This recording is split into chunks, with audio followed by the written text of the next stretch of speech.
关系，红霞台风它的暴风圈呢已经通过了东部海面，花莲、台东今天都出现了间歇性的风雨。为了要安全起见呢，海边禁止进入，不过却还是有人冒险冲浪。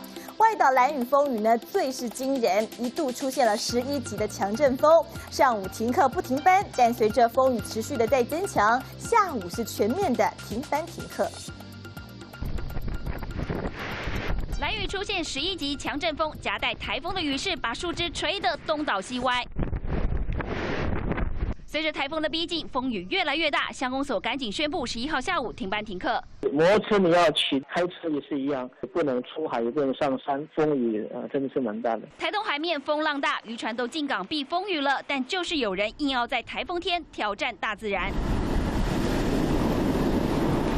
风雨中冲浪，追求刺激快感，可把海巡吓得一身汗，赶紧劝离。无独有偶，花莲七星潭虽然已经在入口拉起了封锁线，但还是有不少游客冒险观浪，让海巡是疲于奔命。